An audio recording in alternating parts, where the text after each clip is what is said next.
నమస్తే. కాళేశ్వరం కమిషన్ ముంగట నిన్న కేసీఆర్ హాజరు కావడం జరిగింది. కేసీఆర్ హాజరు కావడం, దాని పట్ల కేటీఆర్ మాట్లాడడం, చాలా ముఖ్యమంత్రి పైన చాలా ఆరోపణలు చేయడం జరిగింది. కాళేశ్వరం కమిషన్ కాదు, అది కాంగ్రెస్ కమిషన్ అంటూ, మరో పక్కన కేసీఆర్ వెంట్రుక కూడా పీకలేరంటూ ఆయన చేసినటువంటి వ్యాఖ్యలు అయితే దుమారం కల్పిస్తూ ఉన్నాయి. వీటన్నిటి పట్ల మాట్లాడేటువంటి ప్రయత్నం చేద్దాం. మనతో పాటు Congress party general secretary Dayakar అన్న. నమస్తే. నమస్తే అన్న, ముఖ్యంగా కేటీఆర్ చేసినటువంటి వ్యాఖ్యలు ఏ విధంగా చూస్తారు? ఎంటికే కూడా పీకలేరు కాంగ్రెస్ పార్టీ, ముఖ్యమంత్రి రేవంత్ రెడ్డి అని నేరుగా ఆయన కౌంటర్ అటాక్ చేయడం జరిగింది. దీన్ని ఎట్లా చూస్తారు? కేటీఆర్కు చింత చచ్చినా పులుపు చావలేనట్లాగా తన అహంకారపూరితమైన వాక్యాలు ఇంకా మానుకుంటే బాగుంటుంది. లేకపోతే తెలంగాణలో కాంగ్రెస్ కార్యకర్తలు ఒక్కసారి ఆలోచన చేస్తే బీఆర్ఎస్ పార్టీ కాదు, నాయకులు కూడా ఎవరు రోడ్ల మీద కూడా తిరగలేరు. తన వాక్యాలు ఉపసంహరించుకోవాలి. పదే పదే ముఖ్యమంత్రిని పట్టుకొని చిల్లర అని మాట్లాడితే కాంగ్రెస్ కార్యకర్తలు పట్టుకొని చెంపలు బలగొట్టే పరిస్థితి జరుగుతుంది. నేను చెప్తా ఉన్నాను, తన స్థాయిని మీ అయ్యా మిమ్మల్ని చాలా ఉందాతనంగా గౌరవంగా పెంచాడు, క్రమశిక్షణగా పెంచాడని చెప్తారు కదా. మీ అయ్య ఇచ్చినటువంటి గౌరవం ఇదేనా ఒక ముఖ్యమంత్రిని పట్టుకొని మాట్లాడే పద్ధతి?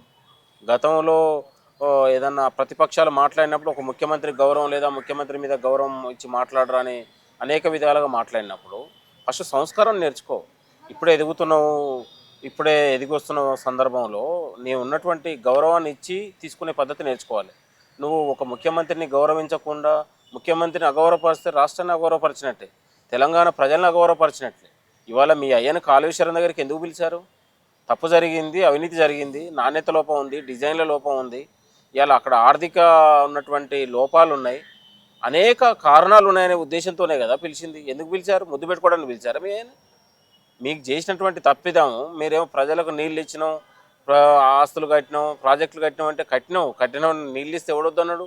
ప్రాజెక్టులు కడితే తెలంగాణ ప్రజలు వద్దన్నారా? కానీ కట్టే విధానంలో లోపం ఉంది కదా, కట్టే విధానంలో తప్పు ఉందనే కదా ఇవాళ కమిషన్ ముందుకు వచ్చి మాట్లాడేది. ఇవాళ మనం ఇచ్చింది లోపాలు ఉన్నాయని మీరు చెప్తారు. లోపాలు కాదు, వాళ్ళు ఇచ్చినటువంటి హామీలను నెరవేర్చలేక అది చాతగాక ఈరోజు కమిషన్ల పేరు మీద డ్రామాలు ఆడుతున్నది అనేది బీఆర్ఎస్ పార్టీ నేతల వాదన. ఇప్పుడు కేసీఆర్కు ఒక చట్టం ఉంటుంది, తెలంగాణ ప్రజలకు ఒక చట్టం ఉంటుందా?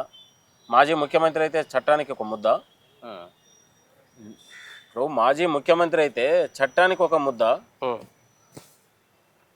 చట్టం అనేది అందరికి సమానమే కదా. మరి చట్టం దగ్గరకు వచ్చి మాట్లాడడానికి ఏంది? మీరు గుమ్మడికాయ దొంగలను భుజాలు అనుకున్నట్టు మీరు నిజంగా శుద్ధ పూజలైనప్పుడు ఎందుకు వచ్చి మాట్లాడవచ్చు కదా. మీరు నేరుగా ఉన్నటువంటి మీపై వచ్చిన ఆరోపణల్ని ఎదుర్కోవచ్చు కదా. అదే ఎదుర్కోలేక రాజకీయ కక్ష సాధింపులు, కాంగ్రెస్ రాజకీయ కక్ష సాధింపులు చేసిందని మాట్లాడితే ఎట్లంటే నేను అనేది, ఇక్కడ తెలంగాణ వచ్చిన తర్వాత ఎవడు మీరన్న రాజకీయ కక్ష సాధింపులు చేస్తే ఇవాళ మిమ్మల్ని ఎప్పుడో తీసుకుపోయి అక్రమ కేసులు పెట్టి జైల్లో వేయాలి, కుటుంబాన్ని మొత్తం జైల్లో వేయాలి. కానీ కాంగ్రెస్ పార్టీకి ఒక కన్సర్న్ ఉంది కదా. కాంగ్రెస్ పార్టీ ఒక డెమోక్రటిక్ పార్టీ, ఒక విలువలు ఉన్నాయి, ఒక నైతికత ఉంది. కాబట్టి మిమ్మల్ని చట్టపరంగానే మీరు చేసినటువంటి తప్పిదాలు కాంగ్రెస్ ప్రభుత్వం కాదు చేసేది, జరిగినటువంటి ఏసీబీలు, జరిగినటువంటి పోలీసు, కోర్టు, న్యాయశాఖ దానిపైన ఇది చేస్తూ ఉంది. మనంగా చెప్పింది నేషనల్ డ్యామ్ సేఫ్టీ అధికారులు జరిగిన తప్పిదాన్ని చెప్పారు.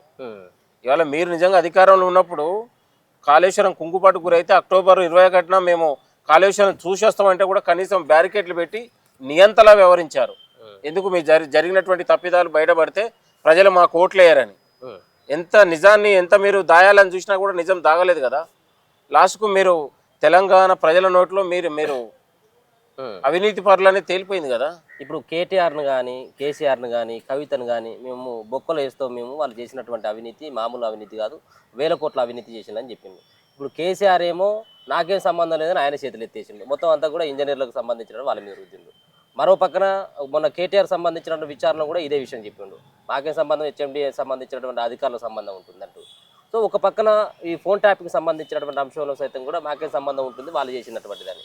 సో మరి మీరు కేసీఆర్నో కేటీఆర్నో ఎక్కడ మీకు అవకాశం అయితే కనబడట్లేదు. ఇప్పుడు మీరు చూసినటువంటి ఈ కమిషన్ ఇప్పటి వరకు సంవత్సరాల కాలంలో చేసింది కేవలం కాలయాపనలాగానే కనబడతా ఉంది తప్పించి మీరు అన్నటువంటి మాటకు మీరైతే కట్టుబడి లేనట్టుగా కనబడతా ఉంది కదా. కేసీఆర్ని లేకపోతే కేటీఆర్ని ముట్టుకున్నటువంటి సాహసం చేయట్లేదు కాంగ్రెస్ పార్టీ, చేయదు కూడా అన్నటువంటి ఆరోపణలు కూడా బలంగా వినబడతా ఉన్నాయి. అది చట్ట పరిధిలో జరుగుతున్నటువంటి విచారణ. ఒక కమిషను చీఫ్ హైకోర్టు జస్టిస్గా పనిచేసినటువంటి పిసి ఘోష్ గారు, ఇప్పుడు ఆ కమిషన్ అనేది చట్టపరంగానే వ్యవహరిస్తారు. ఇప్పుడు మనం వ్యక్తిగత కక్షలో పోయి రాత్రి తీసుకుపోయి జైళ్ళలో పెట్టలేం కదా. అది ఒక చట్ట ప్రకారం, ఒక డెమోక్రటిక్ ప్రకారం జరిగినటువంటి తప్పిదాలని 1/2 అనేది కమిషన్ నీకు తెలుస్తుంది భవిష్యత్తులో జరిగిన. ఈయన అభిప్రాయాన్ని చెప్పిండు. అభిప్రాయాన్ని కమిషన్ ఏమంటే ఏకపక్షంగా ఏకీభవించదు కదా. ఒక రాష్ట్ర ముఖ్యమంత్రికి తెలియకుండా అధికారులు వ్యవహరిస్తారా? ఒక రాష్ట్ర ముఖ్యమంత్రికి తెలియకుండా కాళేశ్వరం ఆలోచనే కేసీఆర్ కదా వచ్చింది. నువ్వు అప్పుడు ముఖ్యమంత్రికి ఉన్నప్పుడు నీకు తెలియకుండానే అధికారులు చేశారా? నీకు తెలియకుండానే నువ్వు మంత్రి సంఘం ఆమె అదే మద్దతు లేకుండానే చేయగలిగినావు అని నీ ఆలోచన అనేది, నీ థాట్ అనేది, నీ అవినీతి నీ ఆలోచన అనేది జరిగినటువంటి లోపాలను నీ దగ్గర పెట్టుకొని ఏ పాపం ఎరగని అధికారుల మీద పెడితే నువ్వు 1000 కోట్లు తీసుకుంటే వాడు 100 కోట్లు తీసుకుంటావు. ఇవాళ ఒక ఈయన పట్టుకుంటే 150 కోట్లు అయినాయి. మొన్న ఒక ఈఎన్సీని పట్టుకుంటే 400 కోట్లు అయినాయి. అంటే ఇప్పుడు ఒక అధికారుల దగ్గర ఒక్కొక్కరి దగ్గర తీస్తేనే 100 కోట్లు వస్తున్నాయి. అసలు కర్త కర్మ మొత్తం కూడా ఆ ప్రాజెక్టుకు పునర్జన్మ పూర్తి బాధ్యత నీది అన్నప్పుడు నీ దగ్గర ఎన్ని 1000 కోట్లు రావాలి మీరు చెప్పండి. కాబట్టి ముమ్మాటికి కల్వకుంట్ల కుటుంబం ఆ కాళేశ్వరం పేరు మీద దగా చేసింది, దోపిడీ చేసింది అనడానికి రోజుకు ఒక అధికారి ఇళ్లలో జరుగుతున్నటువంటి 100 కోట్ల రూపాయల ఆస్తులే దానికి కారణం. కాబట్టి తప్పించుకోవడం కోసం, అక్కడ ఉన్నటువంటి అధికారిని బలిపశం చేయడం కోసమే ఆయన దాటవేసే ప్రయత్నం తప్ప అది ఎప్పుడు కూడా దాగదు. ముమ్మాటికి శిక్షకు అర్హుడు. చర్యలు కల్వకుంట్ల కుటుంబానికి తప్పకుండా జరుగుతాయి. ఎందుకంటే అధికారులే చెప్పారు, మా మాట వినలేదు, మేము చెప్పితే కూడా కేసీఆర్ వినలేదు, ఇక్కడ ఉన్నటువంటి అనువైన ప్రాంతం కాదని చెప్పినా కూడా పెడచెవిన పెట్టాడు. నేను ముఖ్యమంత్రిని, నేను ఆదేశించినప్పుడు ఏదైనా జరగాల్సిందని హుకుం జారీ చేశాడు. కాబట్టి తాను ఏకపక్షంగా నియంతగా వ్యవహరించాడు కాబట్టే అక్కడ కుంగుబాటుకు లోనైంది, పనికిరాని ప్రాజెక్టుగా తయారైంది. 1,00,000 కోట్ల రూపాయలు అక్కడ పెట్టి కేసీఆర్ జేబులలోకి పోయినాయి తప్ప ప్రజలకు ఒరిగింది ఏం లేదు. నేను మళ్ళీ చెప్తా ఉన్నాను, ప్రజలకు ఉపయోగపడిన ప్రాజెక్టుగా మిగిలింది. వాళ్ళు ఏదో దీన్ని జరిగినటువంటి తప్పిదాన్ని చెప్పుకొని కాళేశ్వరం గురించి గొప్పగా చెప్పుకొని నిన్న హరీష్ రావు ఒక పవర్ ప్రజెంటేషన్ పెట్టుకొని వాళ్ళ గొప్పలు చెప్పుకోవడానికి ఉపయోగపడు తప్ప అక్కడ ఉన్నట్టు కుంగుబాటు గురించి చెప్పలేదు. మనిషి అనేది తోడు వెన్నెముక ఇరిగిపోయిన తర్వాత వాడు నడుస్తాడు, ఒక్కటే కదా వెన్నెముక అంటే నడుస్తుందా నేను అనేది. ఇవన్నీ జరిగిన తప్పిదాలు, లోపాలు వాళ్ళు కప్పిపుచ్చుకోవడానికి ఇవాళ పదే ముఖ్యమంత్రి గారిని తిడితే మొత్తం దృష్టి అంతా అవినీతి అటుపోయేసి దృష్టి ఇటు వస్తుందేమో, కాంగ్రెస్ వాళ్ళందరూ కూడా నా గురించి మాట్లాడతారనే తప్పుడు ఆలోచన చేస్తూ ఉన్నాడు కేటీఆర్. పద్ధతి మార్చుకోవాలి, ఒక ఉందతనంగా వ్యవహరించాలి, ఉందతనంగా మాట్లాడే పద్ధతి కూడా నేర్చుకోవాలి. ఒక ముఖ్యమంత్రిని పట్టుకొని నువ్వు ఏం బీకలేవు, చిల్లరగాడు అని మాట్లాడితే ఇక్కడ దాదాపు 90,000 మంది 1,00,000 మంది కార్యకర్తలు ఉన్నటువంటి పార్టీ ఇది, పెద్ద పార్టీ. అధికారం లేనప్పుడే 10 ఏళ్ళు మీ పైన యుద్ధం చేసినాం, మిమ్మల్ని బయటికి వెళ్ళాలంటే కూడా లాగులు దడిచినటువంటి పరిస్థితి. ఇవాళ అధికారం ఉండి కూడా కాంగ్రెస్ కార్యకర్తలు సహనంతో ఉన్నారు, ఎక్కడ కూడా విరవీగట్లేదు. కాబట్టి కేటీఆర్ అనేటోడు పద్ధతి మార్చుకొని తన అహంకారాన్ని తగ్గించుకుంటే తెలంగాణ ప్రజలు హర్షిస్తారేమో, కానీ జరిగిన అవినీతిని కప్పిపుచ్చుకొని నువ్వు ఏదో హీరోలాగా ముఖ్యమంత్రిని తిడితే నువ్వు పెద్ద పోటుగాడు అయిపోవు. కాబట్టి మళ్ళీ చెప్తా ఉన్నాం, ఇలాంటి వాక్యాలు మళ్ళీ పునరావృతం అయితే మాత్రం ఖచ్చితంగా తరిమి కొట్టే రోజులు వస్తాయి. కేటీఆర్కి హెచ్చరిస్తూ ఉన్నాం. మేము నిన్న కూడా మాట్లాడినాం అనేక వేదికల మీద, మళ్ళీ చెప్తా ఉన్నాను, తన యొక్క పద్ధతి మార్చుకోకపోతే మాత్రం కాంగ్రెస్ కార్యకర్తలు తీవ్రమైన పరిణామాలు ఎదుర్కోవాల్సి వస్తుంది. మళ్ళీ చెప్తా ఉన్నాను, ఇది సరైనది కాదు. కాంగ్రెస్ ప్రభుత్వం వచ్చిన తర్వాత రాజకీయ కక్షలు లేవు, ఎక్కడ రాజకీయ నాయకుడిని ఇబ్బంది పెట్టిన పరిస్థితి లేదు, ఎక్కడ గ్రామాలలో హత్యలు కేసులు ఎక్కడ కూడా లేవు. చాలా ప్రజాస్వామ్యబద్ధంగా శాంతియుతంగా వాళ్ళ గాంధీయవాదంతో ఈ ప్రభుత్వం నడుస్తూ ఉంది. ఇలా అవినీతి చేసి తెలంగాణని దగా చేసి దోపిడీ చేసినప్పుడు దానికి ఒక చట్టాలు ఉంటాయి, కోర్టులు ఉంటాయి, ఆ చట్ట పరిధిలో విచారణ జరుగుతూ ఉంటుంది. నీ ఆయాములో ఈ కార్స్ రేసు 53,000 కోట్లు అవినీతి జరిగినప్పుడు మనం చేయలేదు, ఏసీపీ అధికారులు దర్యాప్తు చేశారు, ఏసీపీ అధికారులు నిగ్గుదేర్చారు జరిగింది లోపాలని. ఇక్కడ కాకుండా హవాలా రూపంలో అమెరికాకు, డాలర్ రూపంలో అమెరికాకు తరలించి ఇవాళ నిబంధనలకు హెచ్ఎండిఏ నిబంధనలకు విరుద్ధంగా ఏకపక్షంగా తీసుకున్నటువంటి నిర్ణయాలు మనంగా చెప్పింది చట్ట సంస్థలు, దర్యాప్తు సంస్థలు చెప్తా ఉన్నాయి. ఇక్కడ దర్యాప్తు సంస్థలు ఉన్నటువంటి ఆధారంగానే కదా ఎవరైనా మాట్లాడేది. కాబట్టి మేము ఏదైనా కూడా నిష్పక్షపాతంగా నిజాయితీగా వ్యవహరించమని చెప్తా ఉన్నాం. కాబట్టి అందులో కూడా కల్వకుంట్ల కుటుంబం తప్పించుకునే పరిస్థితి ఉండదు.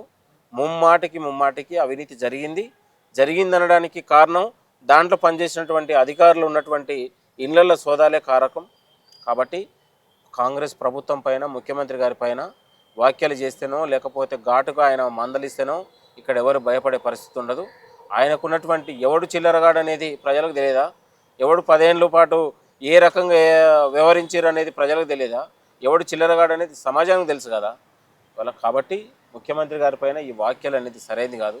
కాంగ్రెస్ ప్రభుత్వం వచ్చిన తర్వాత ఒక డెమోక్రటిక్ వాతావరణం, ఒక స్వేచ్ఛకు, ప్రజాస్వామ్యానికి, ఒక సోషల్ జస్టిస్కి పెద్దపీట వేస్తున్నటువంటి పరిస్థితుల్లో ఒక తెలంగాణ అంతా కూడా ఒక శాంతీయ మార్గంలో, గాంధీయ మార్గంలో తన యొక్క ఏదైనా కూడా రాజకీయ విలువల్ని కాపాడే దగ్గర కాంగ్రెస్ పార్టీ ఎప్పుడు కూడా వెనుకాడదు.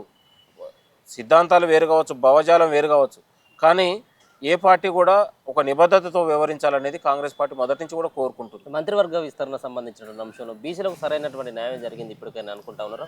మొన్న 2 మంత్రి పదవులు, ఇప్పుడు 1 మంత్రి పదవి. మీరు అన్నటువంటి 42% రీచ్ అయింది అనుకోవచ్చా? అసలు దేశంలో కాంగ్రెస్ అంటేనే సామాజిక న్యాయం, కాంగ్రెస్ అంటేనే ఒక సోషల్ జస్టిస్.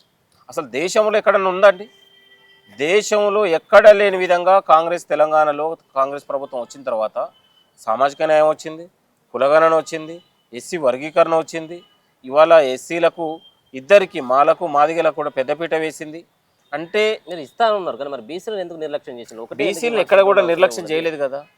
ఇప్పుడు 3 మంత్రి పదవులు ఇచ్చింది, ఒక ఎమ్మెల్సీని ఇచ్చింది, ఒక గౌరవ పీసీసీ ప్రెసిడెంట్ని చేసింది, ఇంకా ఎవరికేం తక్కువ చేయలేదు. 2 ఎమ్మెల్యేలకు విప్పుల్ని చేసింది. 42% ఉండొచ్చు, నేను అనేది కాదనట్లేదు. కాకపోతే వాళ్ళ ఉన్నటువంటి ఇంకా రావాల్సిన దాంట్లో ఇవాళ కాంగ్రెస్ టీపీసీసీ కమిటీలో కూడా అగ్రభాగాన బీసీలకు పెద్దపీట వేసింది. కాబట్టి బీసీలకు కాంగ్రెస్ పార్టీతోనే న్యాయం జరుగుతుంది తప్ప వేరే కాదు. బీసీలు అసలు అన్ని బీసీలు, ఎస్సీలు, ఎస్టీలు వీళ్ళందరూ మైనార్టీలు కాంగ్రెస్కు 4 కన్నుల లాంటి వాళ్ళు. ఎవరిని కూడా తక్కువ చేసి చూడదు. కాంగ్రెస్ అంటేనే ఒక సామాజిక న్యాయం, కాంగ్రెస్ అంటేనే ఒక సోషల్ జస్టిస్. ఇలా దేశవ్యాప్తంగా కాంగ్రెస్ పార్టీ తీసుకొచ్చినటువంటి నినాదం ద్వారానే కూడా కేంద్రం దిగివచ్చి కులగణన, జనగణన చేయడానికి కారణం రాహుల్ గాంధీ గారి సాహసోపేతమైనటువంటి యాత్ర కావచ్చు, జోడో యాత్ర ద్వారా అనేక ఉన్నటువంటి కులాల స్థితిగతులు తెలుసుకున్నది. కాబట్టే కేంద్రం దిగివచ్చి మా కుర్చీలు ఎక్కడ కూలిపోతాయో, మా బీజేపీ ఎక్కడ ఉన్నటువంటి పతనం అయిపోతుందో ఆలోచన చేసి వాళ్ళు ముందస్తు జాగ్రత్త పడే ప్రయత్నం జరుగుతూ ఉంది. కాబట్టి ఏది ఏమైనా తెలంగాణలో సామాజిక న్యాయం అనే అంశం ఏదైతే ఉందో ఆ సామాజిక న్యాయ అంశం తీసుకున్నటువంటి నిర్ణయం ఇవాళ దేశ పునాదులు కదిలే పరిస్థితి ఉంది. దీన్ని ఆధారంగా చేసుకునే మొత్తం కూడా దేశవ్యాప్తంగా కేంద్రం కూడా దిగి వచ్చింది. కాబట్టి కాంగ్రెస్ అనేది పేదల పార్టీ, ప్రజల పార్టీ, బడుగు బలహీన వర్గాల పార్టీ. కాంగ్రెస్ ద్వారానే ఇలా చెనగాని దయాకరు రేపు భవిష్యత్తులో ఎమ్మెల్యే కావచ్చు, ఎంపీ కావచ్చు. అంటే నాలాంటి సామాన్యుడు కూడా ఇవాళ ఒక ప్రధాన కార్యదర్శిగా అవకాశం ఇచ్చింది. రేపు చైర్మన్ చేయొచ్చు, లేకపోతే ఎమ్మెల్యేని చేయొచ్చు, ఎమ్మెల్సీని చేయొచ్చు, ఏదైనా కావచ్చు. అంటే సామాజిక పార్టీకి ఉన్నటువంటి కష్టపడే వాళ్లకు, పార్టీ కోసం పార్టీకి విధేయుడుగా క్రమశిక్షణతో పనిచేసే వాళ్ళు ఎవరికి కూడా అన్యాయం జరగదు. కాంగ్రెస్ పార్టీలో ఒకటే ఉన్నది మొదటి నుంచి కూడా. గతంలో మీరు చూశారు, రాపోల ఆనంద భాస్కర్ గాంధీ భవన్లో పనిచేసిన వ్యక్తిని తీసుకుపోయి రాజ్యసభను చేశారు. ఇవాళ ఒక యువ నాయకుడు బలమూరి వెంకట్ లాంటి నాయకుడిని తీసుకుపోయి ఎమ్మెల్సీని చేశారు. చిన్న వయసులో ఎవరి దక్కన అవకాశాన్ని ఇవ్వగలిగారు. ఓ అనిల్ కుమార్ యూత్ కాంగ్రెస్లో చేశాడు, తీసుకుపోయి రాజ్యసభ ఇచ్చారు.